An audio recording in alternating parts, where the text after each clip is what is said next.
ધનંજયભાઈ, આ તો અહીં હવા ચાલક છે. શહેરની ધૂળ અને ધુમાડાને બદલે માટી અને ઘાસની સુગંધ આવે છે.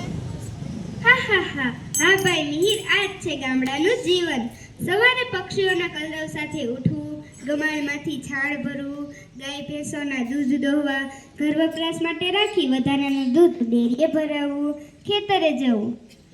આ માટી જ આપણી માં સમાન છે. પણ ભાઈ, આ સુગંધ મળે તે પહેલા પસીનો વહાવવો પડે, ખૂબ જ શ્રમ કરવો પડે.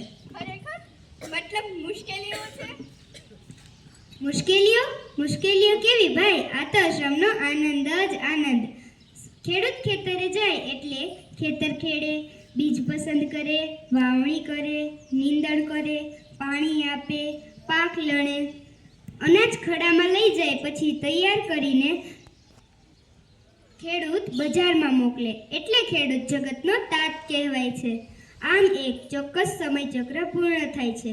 આ અનાજ ઉપજ રહેનારા લોકોની જીવન જરૂરિયાતો પૂરી પડે છે. લો પીઓ, અને આજે બપોરે ઘરે જ ખાશો ને? આ ભાઈને પણ લેતા આવજો ને. હા, આ મિહિરભાઈ છે. તેઓ શહેરમાંથી ગામમાં આવ્યા છે. તેને આપણા ગામડાનું ભોજન કરાવીશું અને આપણા ગામની કલા બતાવીશું. આ જસોદા પણ ઘરકામ સાથે સાથે ઘરેણાં બનાવવાનું કામ કરે છે.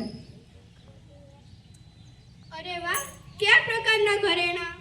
કંઈ ખાસ નહીં ભાઈ, ચાંદીની બંગડીઓ, હાર, કંઠી વગેરે ગામની બહેનો માટે બનાવું છું.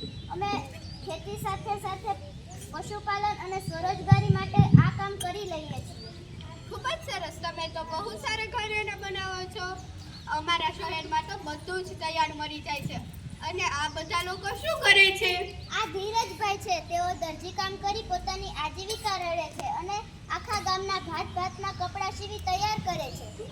હા ભાઈ, આ દુનિયામાં બધે મંદી મરે આવે, પણ અમે આખો પરિવાર ભાતના કપડાં સીવીને અમારો નફો મેળવીએ છીએ.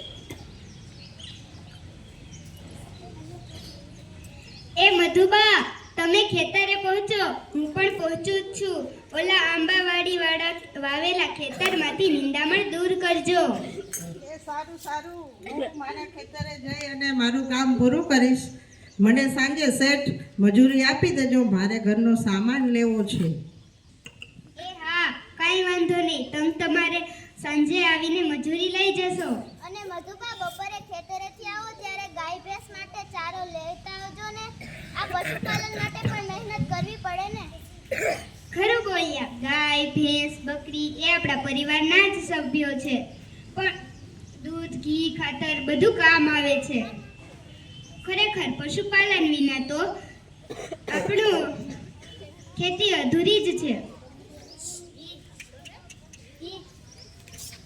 અરે ઊભી રહે છે, સામે જાય છે ધનંજયભાઈ, જસોદાબેન, રામ રામ. રામ રામ હરિભાઈ, આજે શી વાર થઈ? અરે ભાઈ, આ પશુપાલકોનું જીવન જ એવું છે. સવારે વહેલા ઉઠીને ભેંસોને ચારા પર લઈ જવાની, સાંજે પાછા લાવવાની, બધી જ ભેંસોની આદતોની ખબર રાખવી. કોઈ બીમાર પડે તો રાતના ઉઠીને ઔષધિ આપવી. આ પણ પ્રેમ જ છે. આવું બધું સઘળું સહન થઈ જાય છે. આ સાથે સવાર સાંજ દૂધ દોઈને ઘરમાં ખપ પૂરતું રાખીને ડેરીમાં મોકલવાનું, અને ડેરીના 10મા દિવસે તેની રાશિ આવે તેમાંથી પશુઓ માટે ખાણ અને ઘાસચારો લાવીએ. તેમાંથી વધેલ રાશિમાંથી અમારું ઘર ચલાવીએ અને બાળકોને શિક્ષણ કરાવીએ. આ સાથે બીજા વ્યવહારો જેવા કામ કરીએ છીએ.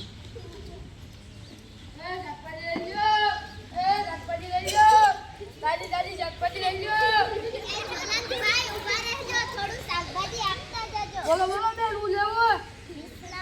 મરચાં અને 1 કિલો રીંગણ, અડધો કિલો ટમાટર.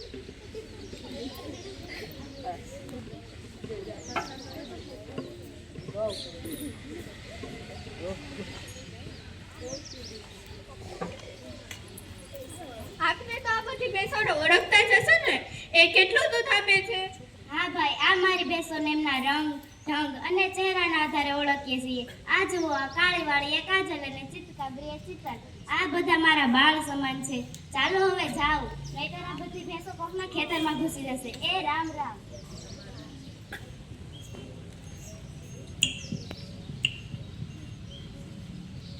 એ બેન, મારી છોકરીનું ભણતર કેવું ચાલે છે?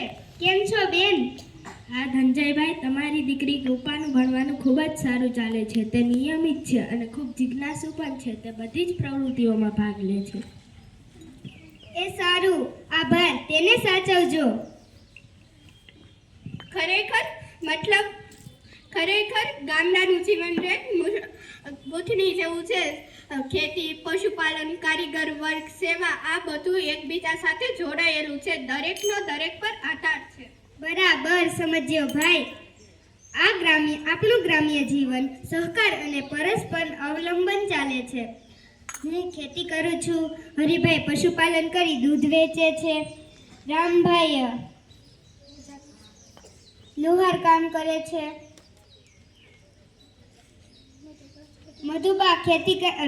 મધુબા મજૂરી કરી પોતાનું ગુજરાન ચલાવે છે, ઐશ્વર્યાબેન શિક્ષિકા, જલવંતભાઈ શાકભાજી વેચે છે.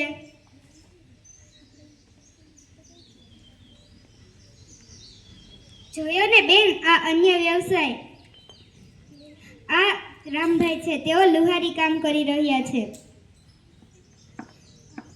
તે અમારા ખેતીના સાધનો જેવા કે હળનું ફાડું, કુહાડી, કોદારી બધું એ જ બનાવે છે અને સુધારે છે.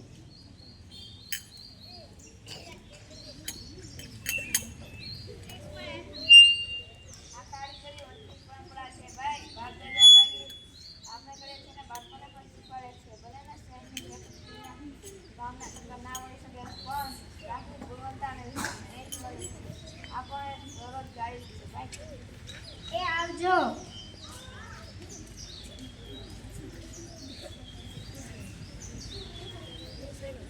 આ એક વે ઓફ લાઈફ છે, જેમાં મુશ્કેલીઓ છે પણ સંતોષ અને શાંતિ પણ છે.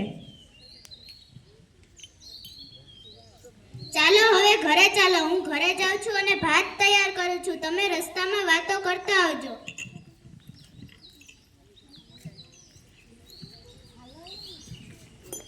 જોયું ને, આ છે સાચી ગામડાની સુગંધ.